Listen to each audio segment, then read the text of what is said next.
देखो भजन बहुत लोग करते हैं, माला करते आपको बहुत लोग दिखेंगे, पर एक होती है माला निष्काम भक्ति से करनी, एक होती है पूजा सकाम भक्ति से करनी, मतलब इच्छा लेके करनी। और इच्छा लेके करने वाली भक्ति में ज्यादा आनंद नहीं है, ज्यादा मजा नहीं है। आनंद तब है जब भगवान के भरोसे कह दें कि जाही विधि राखे राम ताही विधि रही, इसमें ज्यादा आनंद है। पर हमारी भक्ति में तो शर्तें पहले होती हैं।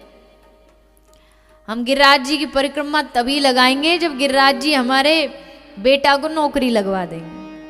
मनोकामना इसको कहते हैं, मन्नत मांगी थी हमने। ये मन्नत वाला सिस्टम हमारे तो आज तक बुद्धि में बैठा नहीं कि बोले ये काम भगवान करेंगे तो हम करेंगे मन्नत मांग करके। अरे नहीं करेंगे तो क्या हम भगवान से प्रेम करना छोड़ देंगे क्या? प्रेम शर्तों पे थोड़ी होता है, मत करो, नहीं करना तो मत, इच्छा पूरी करो हमारी, और हम तो प्रेम करेंगे, हम तो तुम्हें चाहेंगे। एक भक्त का भाव कई बार मैं कथाओं में कहती हूँ कि मैं तुझे चाहूं तो चाहूं पर तू न मुझको चाहना, क्योंकि तूने अगर चाहा मुझे तो मगरूर हो जाऊंगा मैं। घमंड आने में टाइम नहीं लगता। भगवान छोड़ो, भगवान के मंदिर के पुजारी जी भी अगर हमको वीआईपी ट्रीटमेंट दे देते ना, उतने में ही हमारा घमंड सर पे चढ़ जाता है। देखना हम मंदिर में जाएंगे, हमको एकदम वीआईपी ट्रीटमेंट मिलेगी, पंडित जी सबको हटा देंगे, हमको सबसे आगे बुलाएंगे। आ गया घमंड, लग गया रोग। मैं तुझे चाहूं तो चाहूं तू ना मुझको चाहना, तूने अगर चाहा मुझे मगरूर हो जाऊंगा मैं तुझे देखूं तो देखूं पर तू ना मुझको देखना, क्योंकि तूने अगर देखा मुझे तो मशहूर हो जाऊंगा मैं। भरी भीड़ में अगर कृष्ण किसी एक पर नजर डाल दे तो सोचो सबरी दुनिया उसको देखने लगेगी कि नहीं? कृष्ण ने उसको निहारा। अरे कोई एक छोटा मोटा दुनिया का नेता, अभिनेता, सेलिब्रिटी भी भरी भीड़ में अगर हमारी ओर देख भी लेना तो सब जगह हल्ला मचाते घूमते, उसने देखा हमको।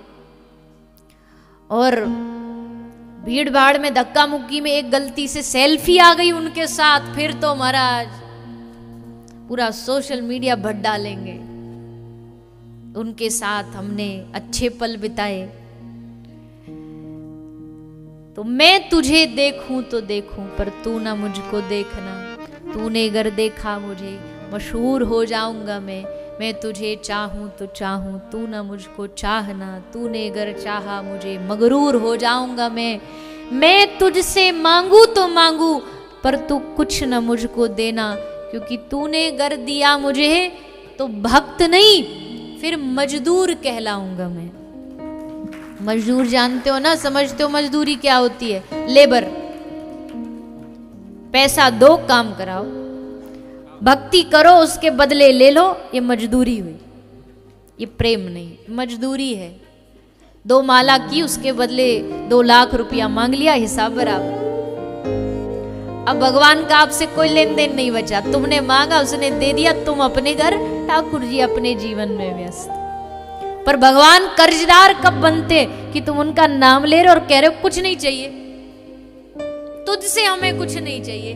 अब वो कर्जदार बनेगा और अब वो तुम्हारे पीछे पीछे घूमेगा। मांगोगे तो तुमको उसके पीछे भागना पड़ेगा, पर अगर ठाकुर से कुछ न मांगोगे तो ठाकुर तुम्हारे पीछे पीछे भागेगा।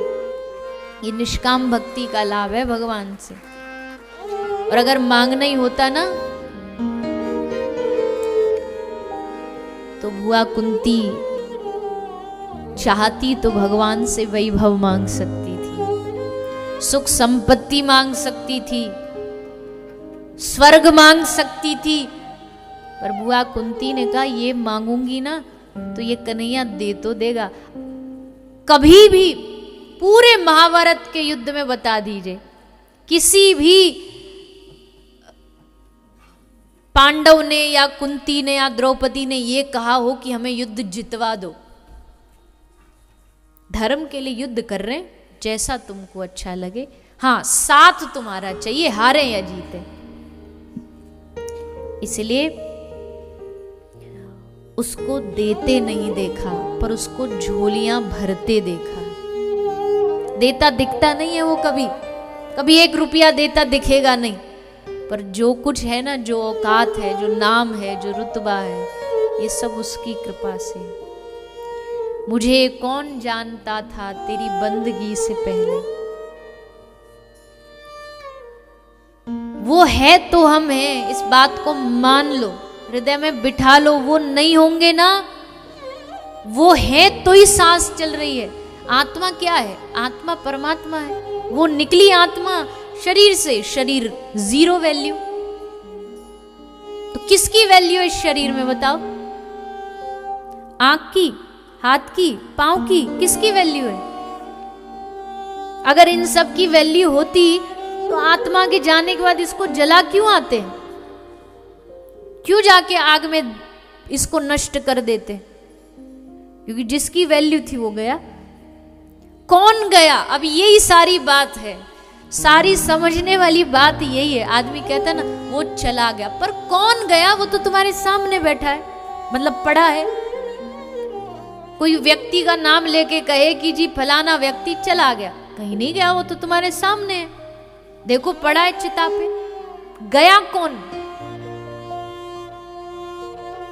जो गया, जिसका कोई नाम नहीं था, बस 50 साल के लिए, 60 साल के लिए एक नाम मिला था, वो छोड़ गया और गया। इसका मतलब बड़ा सीधा सा है भैया, बस इतनी सी बात समझ लीजिए। आज नहीं, इस जन्म में नहीं तो 10 जन्म बाद जाके ये बात समझनी तो पड़ेगी। ये संसार के जितने भी रिश्ते हैं ना, ये सब टेम्परेरी हैं, ये कुछ दिनों के हैं, उसके बाद फिर बदलेंगे। पर ठाकुर जी से रिश्ता जन्मों जन्मों का है। इन रिश्तों से इतना प्यार है।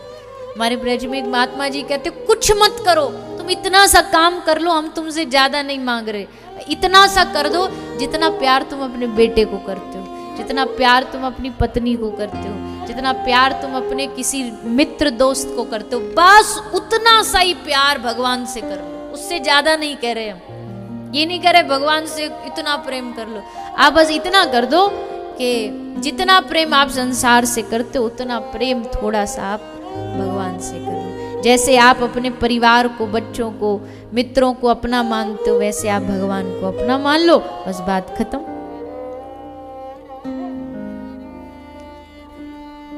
ये मांगो। और यहाँ जितने बैठे हैं ना, सबने जिंदगी में भगवान से कभी ना कभी कुछ ना कुछ तो मांगा होगा, और मांगते भी हैं। कुछ तो एकदम बेकार की चीज मांगते हैं, माँ मुराद पूरी कर दे, हलवा बांटूंगी। अब बताओ ये कोई मांग है?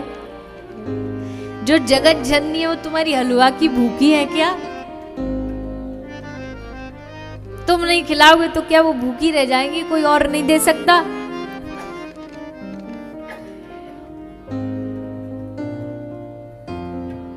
इसलिए भैया हम तो देखो बड़े गर्व से कहते हैं, हम ब्रज धाम में, हमारी ब्रज की जो भक्ति है ना, दुनिया की भक्ति से वो थोड़ी अलग है। दुनिया की भक्ति एक तरफ और ब्रज वालों की एक तरफ। ब्रज वाले भगवान से नहीं मांगते, ब्रज वाले भगवान से कहते तुझे कुछ चाहिए तो बता। बिहारी जी को जाके बोलेंगे तो कुछ चाहिए तो हमको बता, लड्डू खाएगो, पेड़ा खाएगो, माखन खाएगो, का खाएगो, हमको तुझसे कुछ नहीं लेना, हमको तुझसे कोई चाह नहीं। दुनिया वाले कोई भी भाव रखते हो भगवान से, पर और ये भाव शुरू किसने किया जानते हो? ये भाव ब्रज की गोपियों ने इस धारा को बहाया। कोई शर्त नहीं, कुछ लेना नहीं, कोई शिकायत नहीं। हाँ मांगना है, अब मांगने की आदत है हमारी, जाएगी नहीं, इतनी आसानी से नहीं जाती। और ट्रिक भी बड़ी निराली निराली होती है, बड़ी अलग अलग ट्रिक से मांगते। एक अम्मा थी, कलयुग की अम्मा थी, बड़ी दिमागदार थी, आंख से उसको दिखता नहीं था, अंधी थी, घर में बड़ी गरीबी, बड़ी परेशानी, 1 रुपया नहीं घर में, खाने को अन्न नहीं, और ना घर में कोई नाती पोता कुछ नहीं। तो एक दिन भगवान मिल गए। भगवान ने कहा अम्मा मांग, पर देखो अम्मा एक ही वरदान मांग सकती है तू, एक ही की छूट दे रखी है हमने। अम्मा तो बहुत सोचे बैठी थी, ये भी मांग लूंगी वो भी मांग लूंगी। भगवान ने कहा एक ही।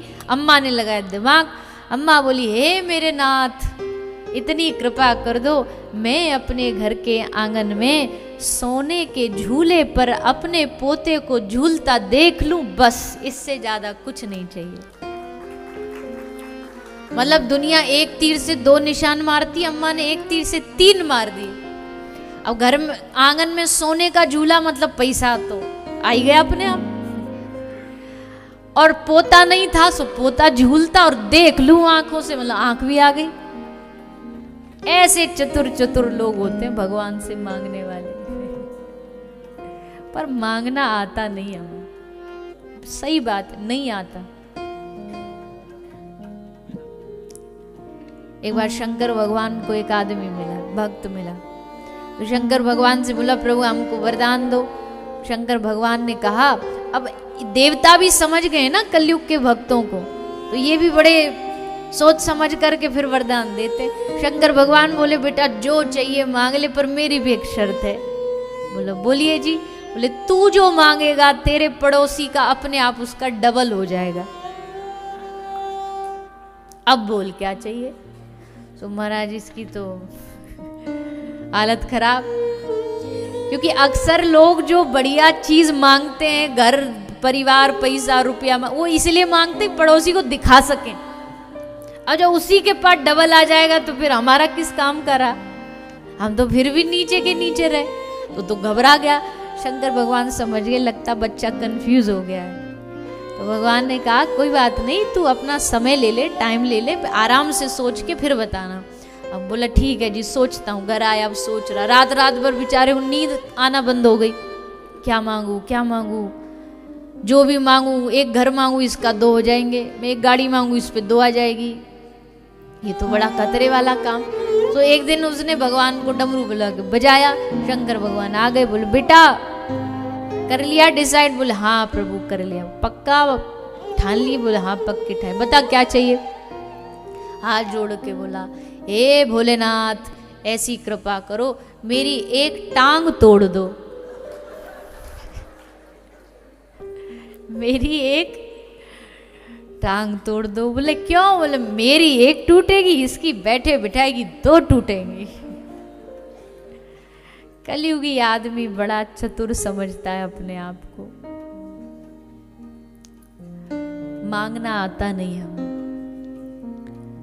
मांग को व्यर्थ मत करो, मांगो भगवान से, कहो हे प्रभु देना है, हर क्षण हर पल तेरा स्मरण करूं। एक पल भी ऐसा बीते ना जीवन का जो तुझे भूलूं, तुम्हारे नाम को भूलूं। तुम्हारे जो संत हैं, वैष्णव हैं, भक्त हैं, संत हैं, उनमें मेरी निष्ठा बढ़े, ऐसी कृपा करो। मुझे आपके धाम का वास मिले, ऐसी कृपा करो। मेरे जीवन को अपने प्रेम से भर दो। कुछ ना भाए, कुछ ना अच्छा लगे, संसार की कोई चीज ना अच्छी लगे, बस आपको देखूं, आपसे बातें करूं, आपका स्मरण करूं, आपको याद करूं, आपको निहारूं, आपकी सुख के लिए, आपकी खुशी के लिए अपना पूरा जीवन न्योछावर कर दूं। मेरे रोम रोम में बस आप बसे हो। हर पल हर क्षण बस आपका ध्यान, आपका स्मरण। ये आप ही दे सकते हो, ये कोई और नहीं दे सकता। ये अपनी चाहने से नहीं होता। अपने चाहने से होता तो हम कब का कर लेते। जानते हम सब ऐसा होना चाहिए, भगवान का ध्यान स्मरण नहीं करते। क्यों? क्योंकि ये मेरे चाहने से नहीं होगा। हे दीन बंधु, जब तुम कृपा करोगे, जब तुम चाहोगे, तब मेरा जीवन इस भक्ति से, इस प्रेम से भर जाएगा। और आप कहो मैं कहाँ से दूं प्रेम, तो हे नाथ आप प्रेम का पूरा समुद्र हो, सागर हो। अगर उस प्रेम के सागर में एक बूंद हमारे ऊपर छिड़क दोगे तो आपका क्या घट जाएगा? आपका कुछ नहीं घटने वाला, पर हमारा जीवन बन जाएगा। एक प्रेम की बूंद हमारे जीवन को बदल देगी। ये मांगे ठाकुर जी से।